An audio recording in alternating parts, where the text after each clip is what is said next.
Everyone tells us to take time for ourselves, but what if you're so used to coping you don't actually know what works? So before I build this wellness festival, I need to understand that.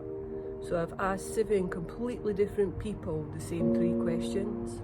I asked them what wellness means to them, what they do when life gets too much, and if someone was struggling, what advice would you give them?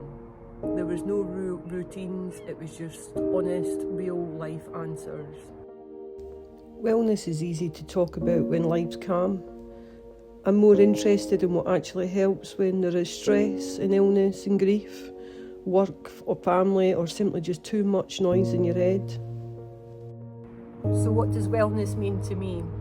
Well, it definitely doesn't mean yoga or drinking green smoothies or having your life all together.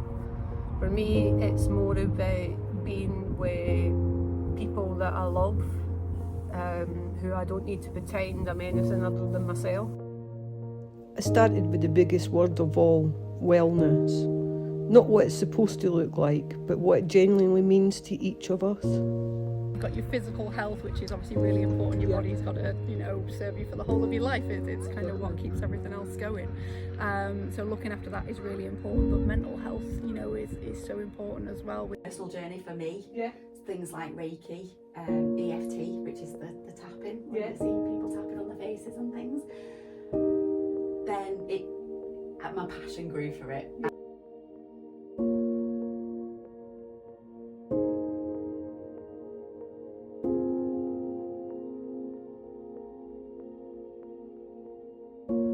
It's spiritual, it's mental, it's physical, there's a lot of layers to wellness. I would agree, there definitely is a lot of different, and it's different to everybody, isn't it?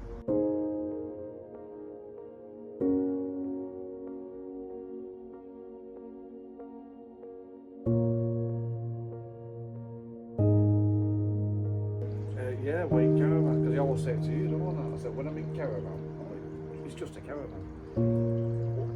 I don't think about anything at all, nothing at work, so we can.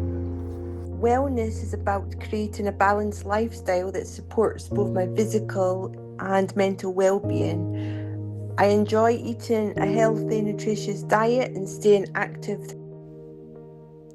For Leomi, wellness means understanding what her ADHD brain needs, giving herself that permission to rest and knowing which tools help, whether that's good food, fresh air, taking supplements or listening to a podcast. So I'm not asking these questions just merely to make a video. I'm asking them because I'm building a wellness festival, and I don't want that festival just to have things that look like wellness. I want things that actually matter and help people stop and reconnect with ourselves.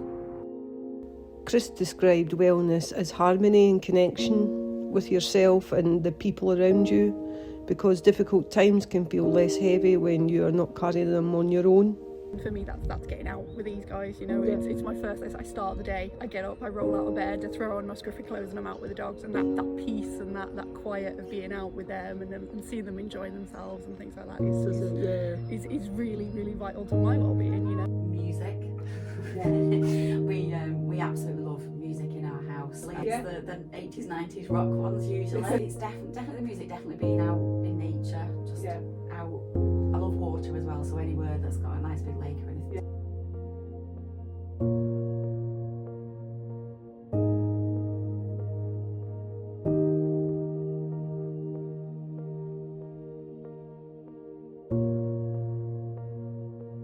I love my holistic therapies, Reiki, shamanic drumming. I like being out in nature. I'm a bit of a woodlarker. I like, if I've got one feather, I've got 90 feathers, stones, bits of moss.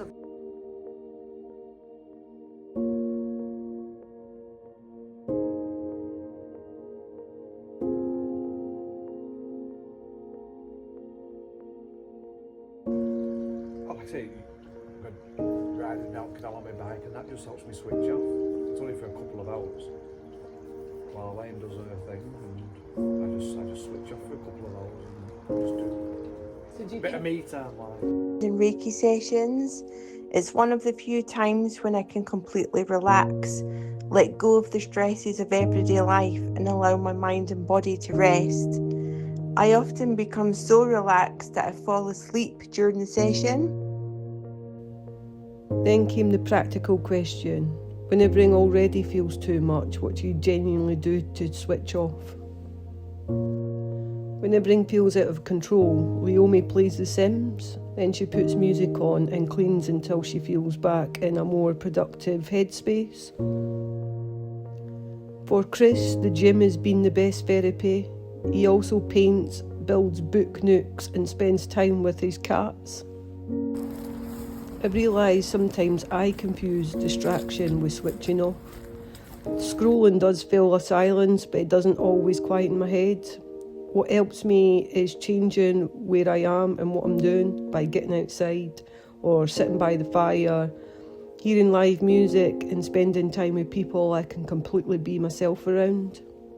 Then talking to somebody, that's got to be the biggest thing. You know, you need to have somebody in your life. It doesn't have to be your partner, because sometimes it's not that person, but a close friend, family, somebody that you can reach out to. And if you don't have that, there are so many organisations that look after yourself first, and everybody automatically goes, that's really selfish. And it's hard to switch that mindset. I've been there, but I always use the cup analogy. You can't pour into anybody else's cup if you're running on empty.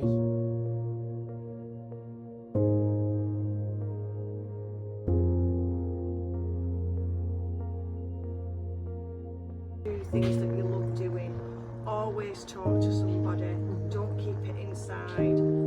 Speak about it. Don't hide it.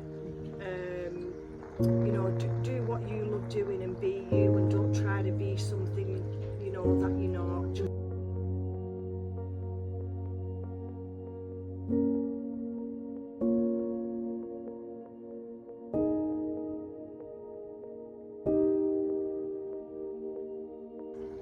I've always said, no matter how shitty your life is at the time, you don't have to look too far, and you'll always find someone who's going through worse than you. Yeah.